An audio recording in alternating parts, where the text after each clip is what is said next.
உங்க பொண்ணு வீட்டு வேலையில எவ்வளவு கெட்டிக்காரின்னு தன்னாலேயே தெரியதானே போகுது. ஆனா ஒரு விஷயத்த நான் தெளிவா சொல்லிடுறேன். நீங்க எங்க குடும்பத்துல சம்பந்தம் செய்யணும்னா இதுக்கு மேல படிக்கணும் வைக்கணும்னு அவசியம் இல்லை.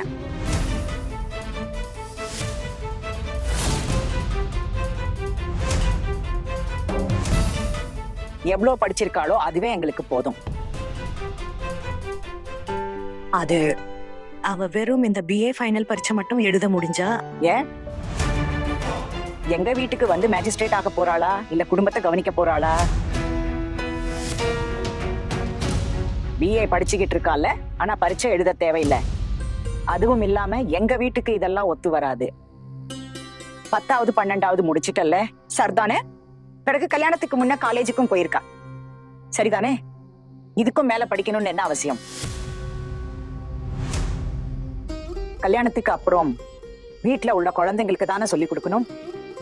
அதுக்கு படிச்ச படிப்பே போதும்.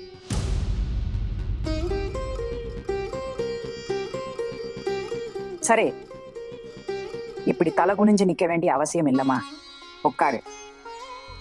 அது அஹானா கையாலேயே எல்லாருக்கும் டீ கொடுத்துட்டா அவ உட்காந்துக்குவா. அஹானா, இந்த அம்மா டீ கொடு. சரிம்மா.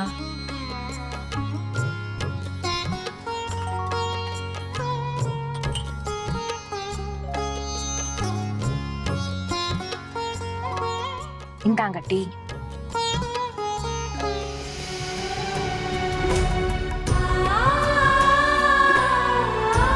உங்ககிட்ட எப்பல இருந்து சொல்றேன், இந்த வாடகையை பிடிங்க. இங்க பாருங்க 50 ரூபாய் நோட்டு. இதுல என்னோடதும் மேடம் 2 பேரோடதும் இருக்கு. இப்போது நான் மேடைக்கு அழைக்க விரும்புவது ஸ்டேட் எலக்ட்ரிசிட்டி போர்ட்ல இருந்து மிஸ்டர் அர்ஜுன் சென்.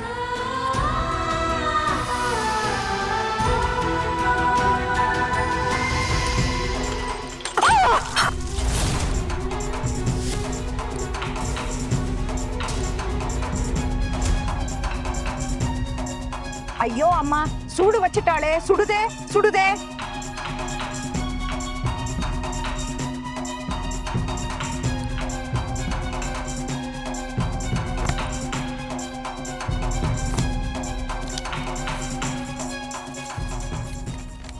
என்னாச்சு? டீ கப்பை எடுத்த உடனே உன் கையா இப்படி நடுங்குது? ஏதாவது வியாதி இருக்கா என்ன?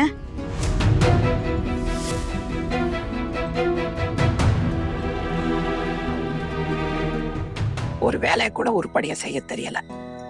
இவ்வளோ புகழ்ந்து தள்ளியும் இவளோட லட்சணத்தை பாரு. என்னாச்சுமா?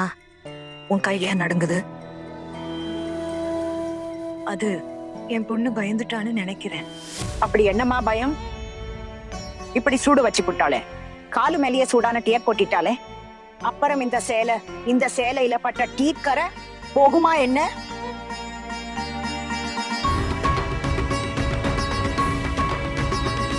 உங்க கூட சம்பந்தம் நடக்குமோ நடக்காதோ எனக்கு தெரியாது. ஆனா என் சேலையை எப்படி வீணாக்கிட்டீங்க?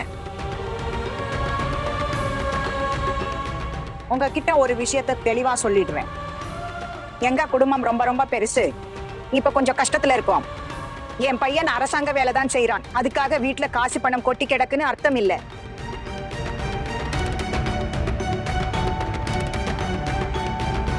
ஒருவேளை உங்க வீட்டுல சம்பந்தம் பண்ணலனா இந்த சேலைக்கான பணத்தை உங்ககிட்ட இருந்து தான் வசூல் செய்வேன்.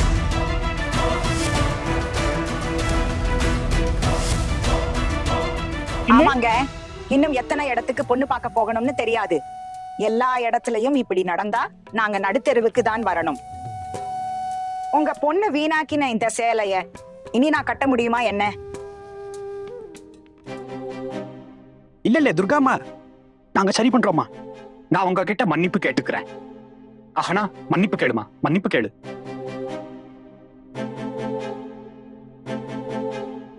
சாரி. சரி, உன் கை ஏன் நடுங்குது? ஏதாவது நோய் இருக்கா?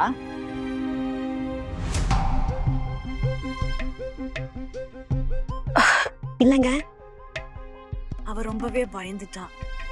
நாங்க அவளை தனியா வெளியே அனுப்புறது இல்லாதான். யாரு கூடயும் அதிகமா பழகுனது கூட இல்ல. வெளியே போறது இல்லைன்னா என்ன அர்த்தம்? காலேஜ்க்கெல்லாம் போவாதானே?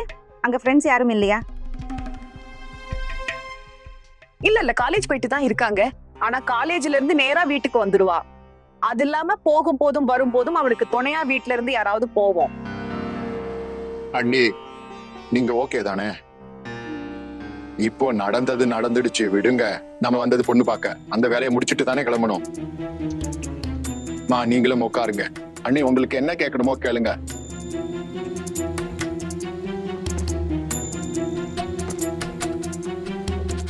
என்ன பொண்ணுங்க இவ? தன்னோட வருங்கால மாமியாரை பார்த்த முத நாளே டீயை கொட்டி இப்படி பேருக்கு எடுத்துக்கிட்டாலே. இந்த பொண்ணோட சம்பந்தம் வச்சுக்கிறது சரியா படல. உன் பேரை சொல்லு. அஹானா. பேரை சொல்லும் போது முழு பேரையும் சொல்லணும். உனக்கு இது கூட தெரியாதா?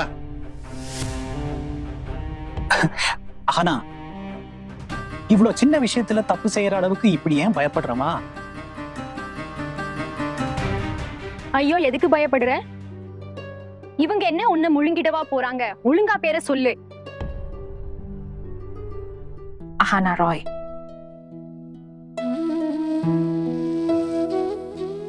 சமைக்க தெரியுமா? கொஞ்சம் கொஞ்சம். என்னென்ன செய்ய தெரியும் உனக்கு? அந்த சுட்டோ செய்ய தெரியுமா? ஓரளவுக்கு செய்வேன். சரிம்மா, அப்ப சுட்டோ தாளிக்கும் போது என்னெல்லாம் போடுவாங்கன்னு சொல்லு பாப்போம்.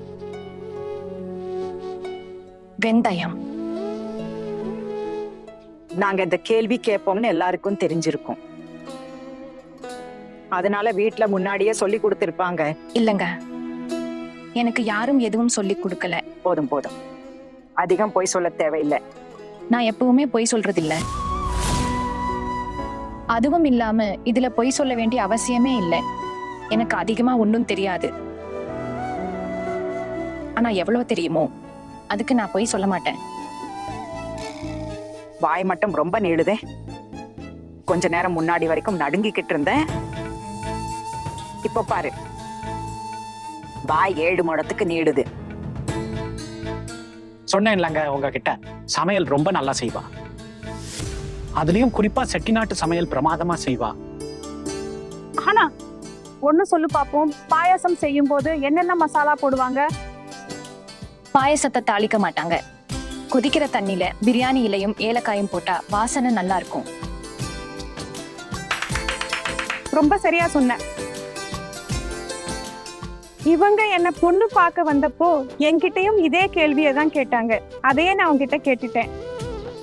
வரும். அஹானா, அத்தைதான் சொல்லிட்டாங்கல்ல, நீ உன்னோட மேல் படிப்பை தொடர முடியாதுன்னு. இந்த விஷயத்துல உனக்கு எந்த குழப்பமும் இருக்கக்கூடாது.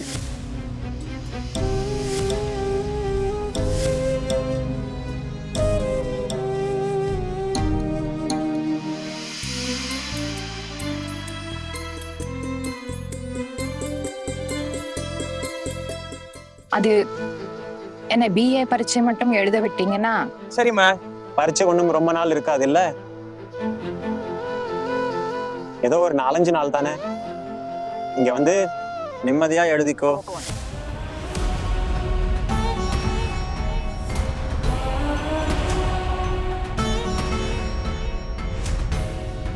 நீ தயவு காட்டணும்னு எந்த அவசியமும் இல்ல. உனக்கு தான் தெரியுமே. ஆனா இவங்க எல்லாருக்கும் கூட தெரியணும்ல. நம்ம வீட்ல கல்யாணத்துக்கு பிறகு பொண்ணுங்க படிக்கிறது எனக்கு பிடிக்காது.